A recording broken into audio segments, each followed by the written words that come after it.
Sa ngayon vlog pala guys. Meron kasing nag-comment sa previous vlog ko.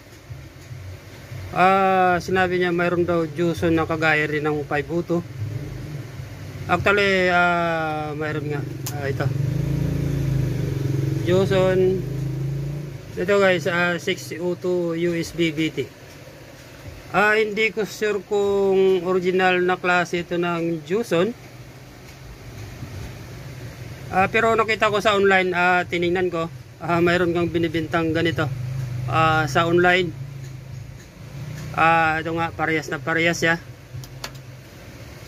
Ulitin ko ulit, hindi ko sure kung original na klase ng Juson ito. Sinilip ko naman yung laman sa loob. Yan, kagaya rin ng nakapost sa online na may tatak na Juson. Ito guys yung likod nya. Yan.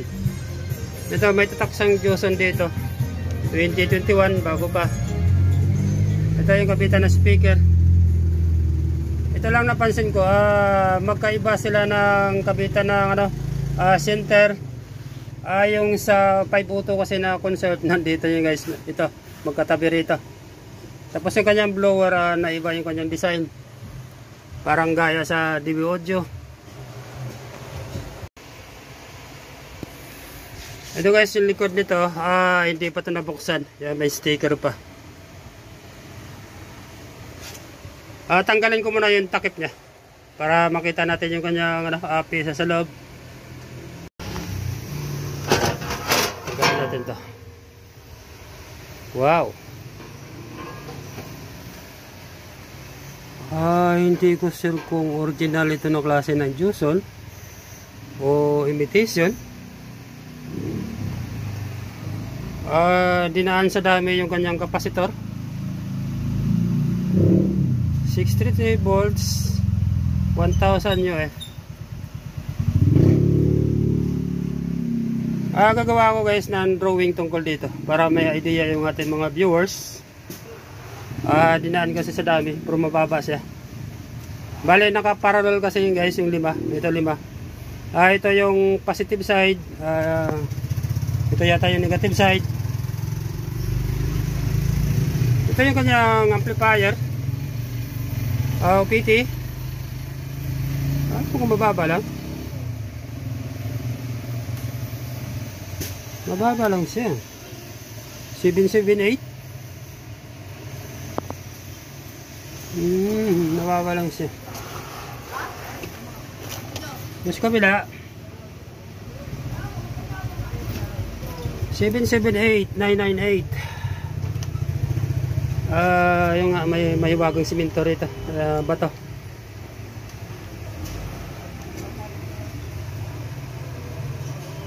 Yung kanyang transformer 31B031B.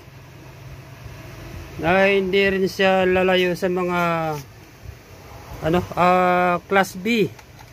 Sa consult kasi na imitation mayroong class B, class A yan.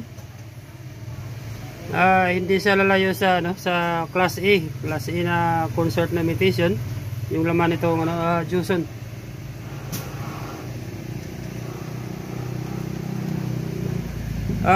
Yun lang nga, wala siyang hiwalay na amplifier board para dito sa kanyang center and surround.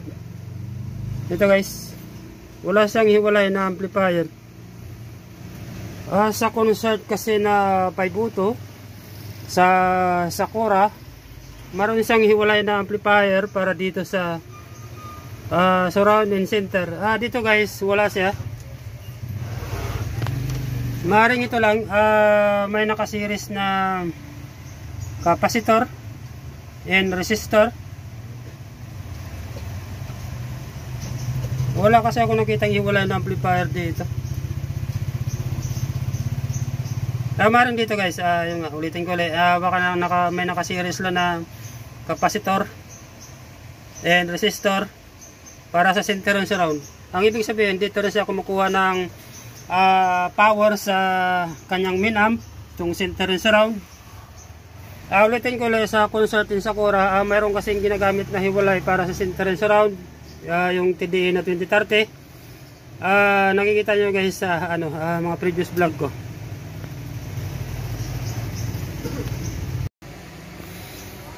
May ginawa pala ako itong drawing. Ito. Bale 5 siya. 5 dito sa kabila. Ito siya guys. Gumawa ako ng kunting schematic diagram. Alam na alam ito ng mga nag-aaral ng electronics, electrical, mga engineer. Lalo na yung mga nag-aaral, yung mga estudyante. Kabisado nila ito. Yung capacitor kasi mayroon niyang computation sa series parallel. Dito, puro naka-parallel lang isan dahil mababang lang kasi ito, pang video okay na integrated amplifier. Pero sa power amp kasi, kung napansin nyo marami siyang capacitor na katayo. Mataas kasi yung power ng isang power amp, kaya yung capacitor nun mayroon siyang series parallel. Pero ulitin ko ulit guys, yung nandito kasi mayroon lang siyang parallel connection. Bali 5 ito, yan, nag-drawing tayo ng 5, yan. Hindi lang maganda yung ating drawing. Siyempre wala tayo sa school. Vlog po ito guys. Nagpa-practice mag-vlog. Wala tayong maayos na pintle pen ngayon. Ito guys. Ito yung positive. Ito yung negative. Ito guys yung center tap ng ating transformer. Ito guys nagagaling dito sa sa ating rectifier diode. Ito guys positive. Negative ng ating rectifier out. Ito guys yung pansin nyo yung capacitor. Ito yan positive. Dito sa kabila negative. Yan, bale 5 ito. Yan. Naka parallel. Bawat isa mayroon 63 volts sa 1000 UF. Ganun din sa baba, 63 volts 1000 UF.